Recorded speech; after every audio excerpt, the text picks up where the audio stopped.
Hey everyone, it's Chris and welcome back to The Ridge. Today, I've got a confession to make. I made a big mistake in my last kombucha video, which ruined my whole batch. What was that big mistake?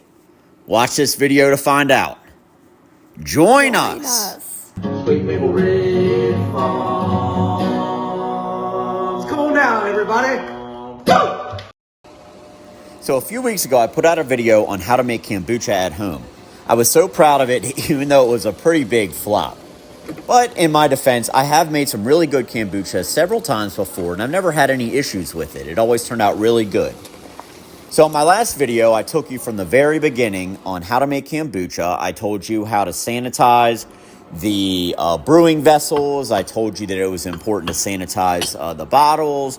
And we made sure to check the temperature, and we even checked the pH, which was really good. And then we finally added the SCOBY, and I told you to make sure to keep it at around 80 degrees Fahrenheit or 27 degrees Celsius.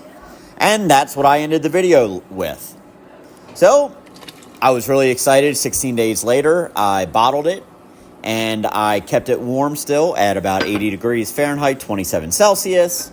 And I was really excited to try the bottled kombucha. So I stuck it in the fridge the way I always do, so all the carbonation doesn't leave when you open it. So I was really excited.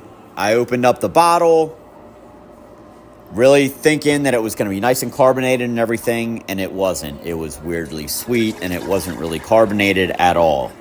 It didn't have that tangy, sour taste that I really liked. So I was really bummed. I didn't know what I did. I thought that I did everything right until someone left a comment in the original kombucha video that I made, pointed out that I told everyone that you should use bleach, and they indicated that that wasn't correct. And I'm going to put the comment on the screen. Basically, they said to keep bleach as far away from the brewing process as possible because the residue will harm your scobies. They pointed out even if you think the bleach is gone, you can never really remove it all, and it will royally mess up your brew and basically kill off all your scobies. And let me tell you, they were 100% right. My mistake? I told you all to sanitize your bottles and vessels with bleach. As it turns out, that one step was big enough and bad enough to ruin my entire batch. But don't worry, I've learned my lesson, and I'm here to make sure that you don't make the same mistake. All right, so here's why bleach is such a problem. Even if you rinse your bottles like crazy, and I researched this after reading that comment, I learned that you can never really fully wash out all the bleach. And of course, the bleach kills the bacteria, which is SCOBY. SCOBY is a symbiotic culture of bacteria and yeast.